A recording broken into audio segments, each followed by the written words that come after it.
Hello students आपण मानक समस्त को साइकोलॉजी ऑनर्स क्लास को स्वागत पिला माने वर्तमान वीडियो रे हम जानिबा आपण मानकर प्लस 3 थर्ड सेमेस्टर जो मानकर संस्कृत ऑनर्स रहिछि। ठीक अछि, संस्कृत ऑनर्स पिला मानक जो मानकर रहिछि से मानकर मेजर पेपर 7 रो किछटा सिलेक्शन क्वेश्चन पिला माने जानिबा। आपण मानक को अनुरोध करिबि कि जो माने भी हम वीडियो को देखुचंती आपण मानकर डिपार्टमेंट रो सब संग साथी मानक पाको टिके शेयर कर दियंतु। बहुत कष्ट आप क्वेश्चन गुड़िक मुझे आरेंज करुच्ची जोटा कि आपको बहुत हेल्पफुल हम आप 2026 जो बर्तमान आपने थर्ड सेमिस्टर दौरान Utkal university under degree college बर्तमान आडमिशन कर जो थर्ड सेमिस्टर दौरान आप बहुत ही हेल्पफुल रीडियो गुड़िक। ठीक अच्छे, चैनल से नथिले पिला चैनल को सब्सक्राइब करने सहित पाखे नोटिफिकेशन बटन को ऑल रे सेट करते जहाँद्वारा कि जिते ये टाइप किसी इंपोर्टेंट अपडेट्स देवी सर्वप्रथम नोटिफिकेशन आपण पाखे पहुँची पार। वीडियो मोस्ट इंपोर्टेंट रही plus 3 third semester Sanskrit honours समस्त छात्र छात्री मानक प्रथमतः मुझे कहीदेवी यार सर्ट क्वेश्चन गुड़िक देन आपको यार लंग क्वेश्चन गुड़िक। सर्ट क्वेश्चन मीन यार सब 2 मार्क क्वेश्चन आप कौन कौन सब हो पार मेजर पेपर 7 बर्तमान आम जाना। ठीक अच्छे, देखो प्रथमतः देती कौन ना परिभाषा प्रकरण कौन, दुईरे आमर आसूँ व्याकरण सिद्धांत कौमुदी रे परिभाषा प्रकरणर भूमिका कौन रही सब पिला माने 2 मार्क आपर आसो। परिभाषा प्रकरणर उद्देश्य कौन, परिभाषा प्रकरणर गुरुत्व कौन, तेन जदि ये आम देखा आपण मानकर रही व्याकरण सिद्धांत कौमुदी परिभाषा प्रकरणर मूल धारणा कौन। नेक्स्ट ये आम जब देखा आपण मानकर रही परिभाषा प्रकरण में केते प्रकार परिभाषा रही।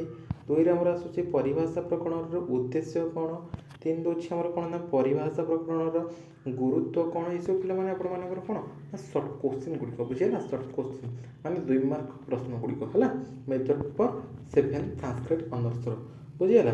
नेक्स्ट तापर आम जब देखा परिभाषा प्रकरणर कौन पाठ्य पुस्तक साहाय्यकारी 5 नंबर क्वेश्चन ये पे देखिए परिभाषा प्रकरण एवं अन्य व्याकरण पुस्तक पार्थक्य कौन। 6 नंबर क्वेश्चन रही परिभाषा प्रकरणर सूत्र गुड़िक कौन। 7 नंबर ये क्वेश्चन देगा पे कौन परिभाषा प्रकरणर मूल धारणा गुड़िक कौन।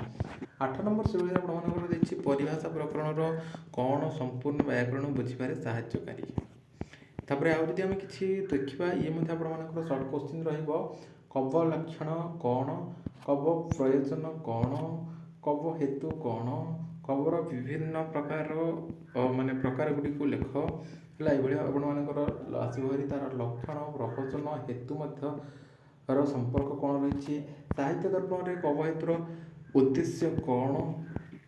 तापर ये आसला ना कब लक्षण मूल लक्षण कौन, कब प्रवचन मूल उद्देश्य कौन, कब हेतुर विभिन्न प्रकार कौन एगुड़ी आप कहली लक्षण प्रवचन मध्य कौन संपर्क रही, कब हेतु केमी साहाଯ୍यर गठन साहाय्यकारी। नेक्स्ट 8 जब आम देखा कब प्रवचन कौन एवं यह केमी कवितार उद्देश्य प्रकाश करे, कब लक्षण प्रवचन कब हेतुर अन्यतम संपर्क कौन रही। सब सर्ट क्वेश्चन गुड़िक है सर्ट क्वेश्चन टी भलसे देखी थे आपने संस्कृत ऑनर्स जेहतु नहीं जानी कौन कौन सब क्वेश्चन आपर रही से अनुसार आपने पढ़े कब हेतु कौन और केमी शिक्षात्मक भाव में यह व्यवहृत हुए। तापर आम जब ये देखा आपर कौन वाक्य कौन, पद कौन, अभिधा कौन, लक्षण कौन। तापर आज देखा से आपर रही कौन व्यंजन कौन, वाक्य और पद मध्य संपर्क कौन रही, अभिधा लक्षण और व्यंजनर मूल उद्देश्य कौन।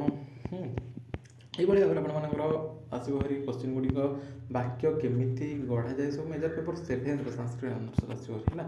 पद और वाक्यर संपर्क कौन, अभिधा और व्यंजनर परिचय कौन, लक्षण कौन और यह किपरि पद अर्थ उपस्थापन करें। नेक्स्ट तापर जब देखा ये आपर रही वाक्य पद और व्यंजन मध्य संपर्क कौन। साहित्य दर्पण अध्याय 2 व्यंजन क्या कहुए। नेक्स्ट तापर ये आपर रही अभिधा केमी पदर अर्थ स्पष्ट करे।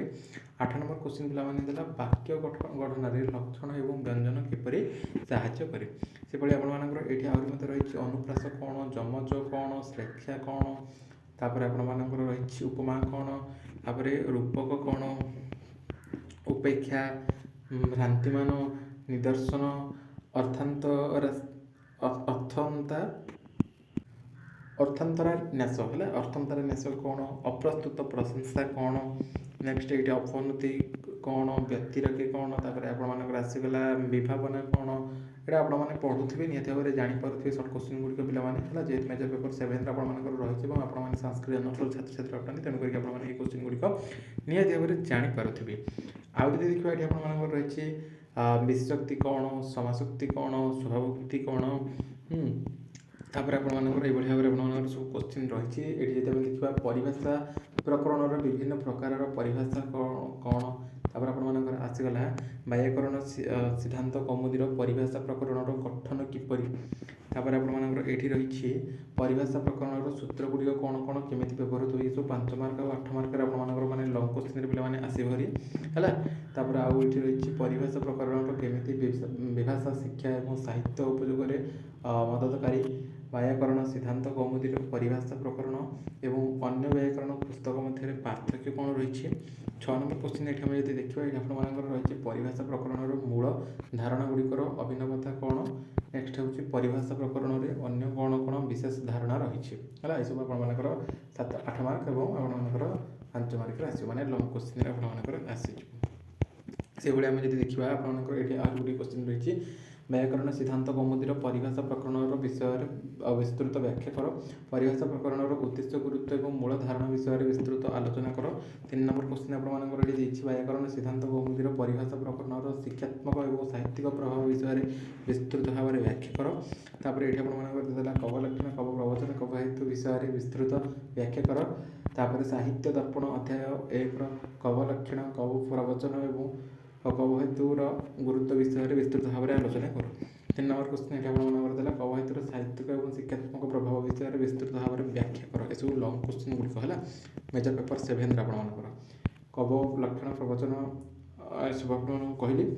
କବ ହେତୁ ବିଷୟରେ ବିସ୍ତୃତ ଭାବରେ ବ୍ୟାଖ୍ୟା କର ବୋଲି। ସାହିତ୍ୟ ଦର୍ପଣ ଅଧ୍ୟାୟ 1ରେ କବ ହେତୁ, କବ ଲକ୍ଷଣ ଓ କବ ପ୍ରବଚନର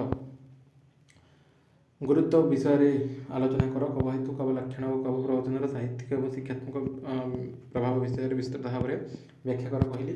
ନେକ୍ସଟ ଆପଣମାନଙ୍କର କବ ରହୁଛି କ'ଣ, ପରିଚୟ ଦିଅ କିପରି କବ ହେତୁ, କବ ଲକ୍ଷଣ, କବ ପ୍ରବଚନ ସାହିତ୍ୟ ଗଠନକୁ ଦୃଢ଼ କରିଥାଏ।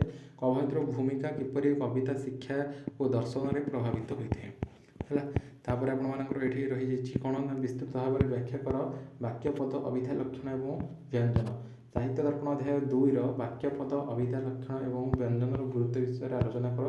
ବିଭିନ୍ନ ପ୍ରକାର ଅଭିଧା ଲକ୍ଷଣ ଏବଂ ବ୍ୟଞ୍ଜନ ବିଷୟରେ ବିସ୍ତୃତ ଭାବରେ ବ୍ୟାଖ୍ୟା କର, ଯେଉଁଟାକି ଆପଣମାନଙ୍କର ପିଲାମାନେ ଏସବୁ ହେଉଛି ଲଙ୍ଗ କୋଶ୍ଚିନ୍ ଗୁଡ଼ିକ।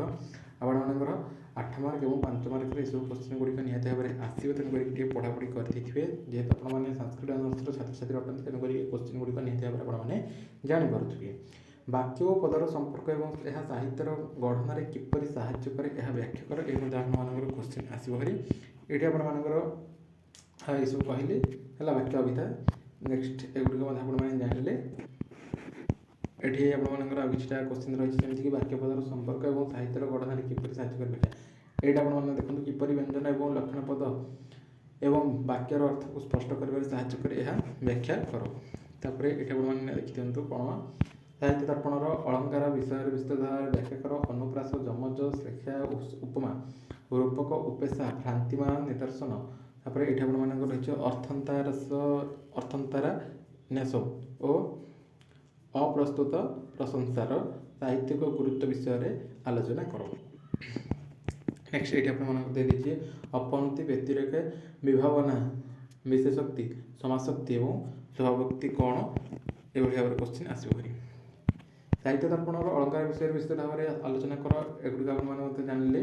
ଭ୍ରାନ୍ତି, ଅର୍ଥାଂଶ ଏ ବିଷୟରେ କହିଲି, ଅପନତି ବିଷୟରେ ଏଗୁଡ଼ିକ ମଧ୍ୟ କହିଲି। ତାପରେ ଏଠି ଦେଖନ୍ତୁ ଆଉ ଦୁଇଟା କୋଶ୍ଚିନ୍ କ'ଣ ରହିଛି ନା ସମସ୍ତ ଅଳଙ୍କାରକୁ ଉଦାହରଣ ସହିତ ବିସ୍ତୃତ ଭାବରେ ବ୍ୟାଖ୍ୟା କର। କିପରି ଅଳଙ୍କାର ସାହିତ୍ୟର ସୌନ୍ଦର୍ଯ୍ୟ ବଢ଼ାଏ ଏବଂ ପାଠକଙ୍କର ଭାବନାକୁ ପ୍ରଭାବିତ କରେ ତାକୁ ମଧ୍ୟ ବ୍ୟାଖ୍ୟା କରିକି ଲେଖ ବୋଲି ଆପଣମାନଙ୍କର ପିଲାମାନେ କୋଶ୍ଚିନ୍ ଆସିବ ହେରି। ବୁଝିଲା। ଇଏ ହେଉଛି ଆପଣମାନଙ୍କର ପିଲାମାନେ ମେଜର ପେପର 7 ସଂସ୍କୃତ ଅନର୍ସ ଯେଉଁମାନଙ୍କର ରହିଛି। ମେଜର ପେପର 7ର ସଂସ୍କୃତ ଅନର୍ସର ସିଲେକ୍ସନ୍ କୋଶ୍ଚିନ୍ ଗୁଡ଼ିକ ମୁଁ ଆପଣମାନଙ୍କୁ ଦେଇଦେଲି। ବର୍ତ୍ତମାନ ଆପଣମାନଙ୍କର କାମ ହେଉଛି ଏସବୁକୁ ଆପଣମାନେ ପ୍ରିପାରେସନ୍ କରିବେ। ଆପଣମାନଙ୍କର ଯେଉଁ ଏକ୍ଜାମ୍ ରହିଛି ଉତ୍କଳ ୟୁନିଭର୍ସିଟିର ବର୍ତ୍ତମାନ ଯେଉଁ 3rd ସେମିଷ୍ଟର ଚାଲିଛି, ଆପଣ ଏଗୁଡ଼ିକ ପଢ଼ାପଢ଼ି କରିବେ। ନିହାତି ଭାବରେ ଆପଣମାନଙ୍କର ଏଥିମଧ୍ୟରୁ କୋଶ୍ଚିନ୍ ଆସିଯାଇପାରିବ। ଆଉ ଯଦି ପିଲାମାନେ କିଛି ଡାଉଟ୍ ରହିଛି ଭିଡ଼ିଓର କମେଣ୍ଟ ସେକ୍ସନରେ ଆପଣମାନେ କମେଣ୍ଟ କରିବେ। ରିପ୍ଲାଏ ମୁଁ ନିହାତି ଭାବରେ ଦେବି। ସେଇ ରିଲେଟେଡ୍ କ୍ଲାସ୍ ଏବଂ ଭିଡ଼ିଓ ମଧ୍ୟ ଆପଣମାନଙ୍କ ପାଇଁ ଆଣିବି। ବର୍ତ୍ତମାନ ଭିଡ଼ିଓରେ ଏତିକି, ଦେଖା ହେବା ଆଉ ଏକ ଭିଡ଼ିଓରେ। ରହୁଛି। ନମସ୍କାର।